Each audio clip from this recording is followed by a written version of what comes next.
Our next member of the hall is Lynn Kirkham of Yes You Can Speak and the founder of the Inspired Heart Foundation. The foundation is an innovative 501c3 nonprofit. They provide women who lack the monetary resources with positive mentoring, group workshops, and inspired one-on-one coaching. They help them create a positive mindset and life focus, along with support to become self-confident, inspired, and courageous leaders. Please welcome Miss Lynn Kirkham. I love you.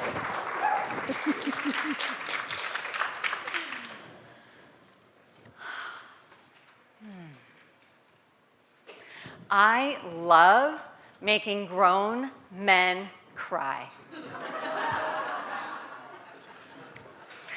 Last year, I was the TEDx Berkeley speaker coach.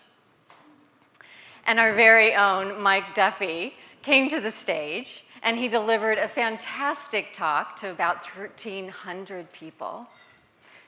It rocked. After his talk,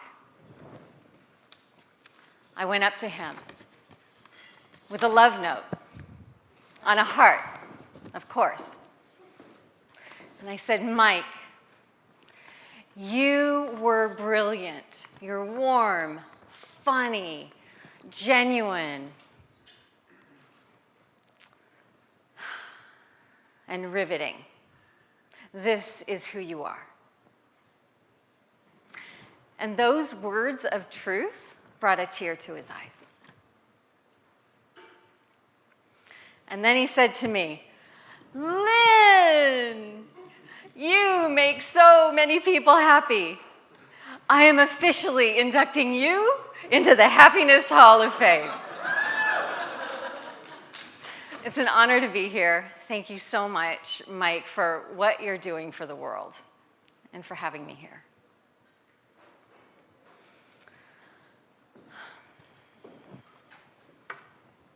Even a great speaker like Mike was moved by these words because they were his words of truth.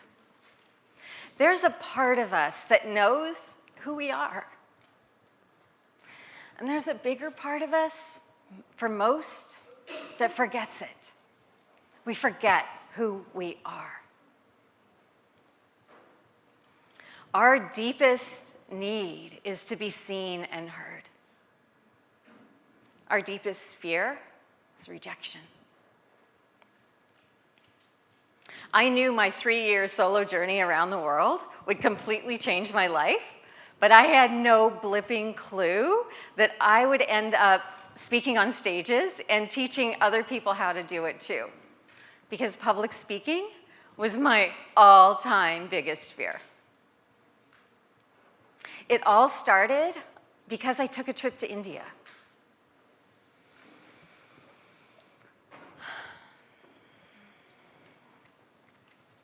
I believe that we're all here to express our pure potential. And the way I bring it out in people is with my love notes. I use it in my speaking classes, Thanksgiving dinner with my family, or when I meet someone for lunch. And trust me, I've seen many a tear.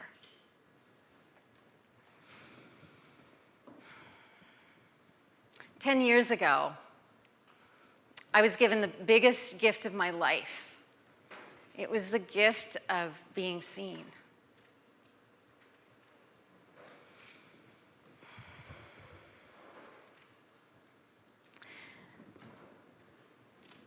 In August of 2007, I was in India, and I had this guidance to knock on the door of the Assisi Bhavan orphanage. And I did. I came in with a basket of sweets and bangle bracelets up to my elbows.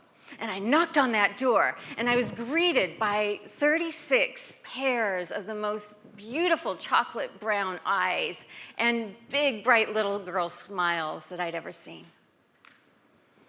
They ushered me right in, and they plopped me on this red plastic, outdoor, faded, broken chair in the middle of this big empty room. And then all of a sudden, there were 36 girls all around me with big gaping mouths.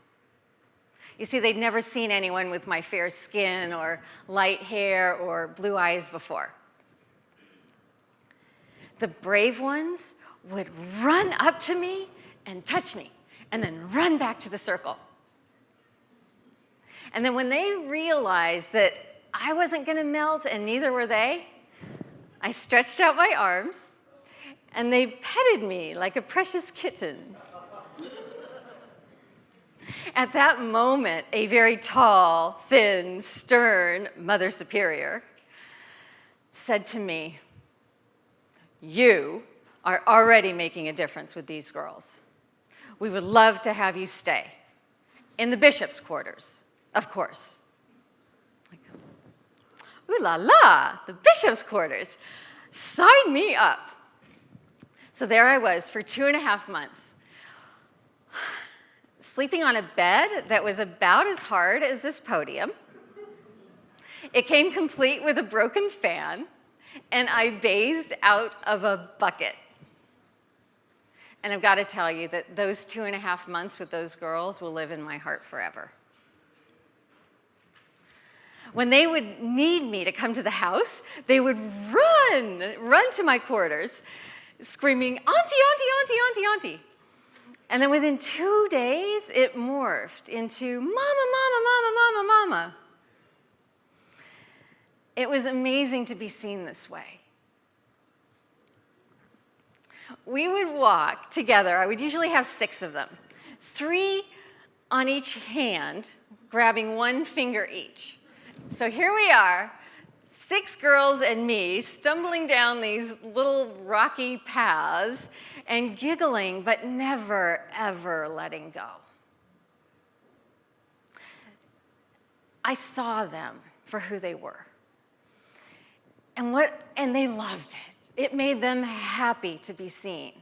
And I remember that I would write their superpowers on hearts that I cut out of scraps of paper that I found. And I would deliver them. I would deliver them just like I did to Mike. And they would tear. But they would get the gift of who they were. They had so much potential. And what was sad to me was after they finished their basic schooling, they had 2 choices, either go into teaching or nursing. And what if they didn't want to do that? What if they were made to go into business or something else? It was clear that they had no voice. And I remember taking my very, very last bucket bath in what seemed to be 150-degree heat. I had an epiphany. I knew why I was guided to come to that orphanage.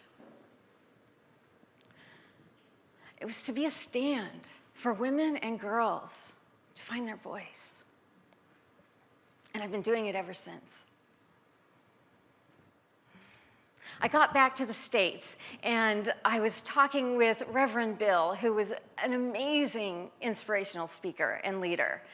And he asked me to share my story with his congregation of 400 people in Marin. He saw who I was. He saw me in a way that I had never, ever seen myself. And because of what he saw in me, I was able to see myself. And I believed in myself. And I got on that stage. And with my heart beating out of my chest, I realized that I was meant to be there and I was meant to inspire.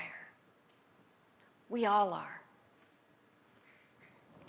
Every single time we speak or we enter a room, we change it. And what if we all just made an effort to change it for the better? When you're in line at Starbucks, or you're talking with your Aunt Agnes over the phone, or you're getting your kids ready for school, or you're talking to a colleague at work, your words matter. And even more than that, it's who you're being matters. Are you present with them?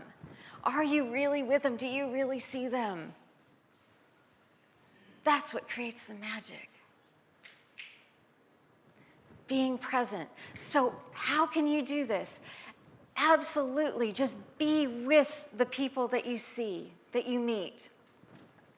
Make eye contact with genuine warmth. And then ask your heart, what is the gift I see in them? What is it? And intuitively, you're going to hear something. Is it warm, caring, generous, kind, driven, committed? What is it? And then tell them.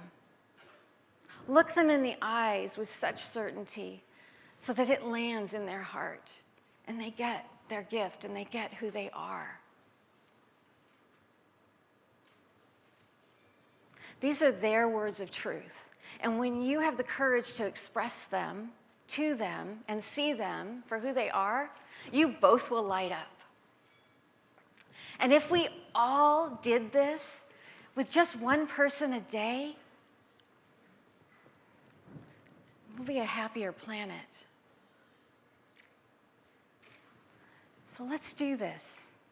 One acknowledgement a day. And together, we all can make grown men cry. Thank you.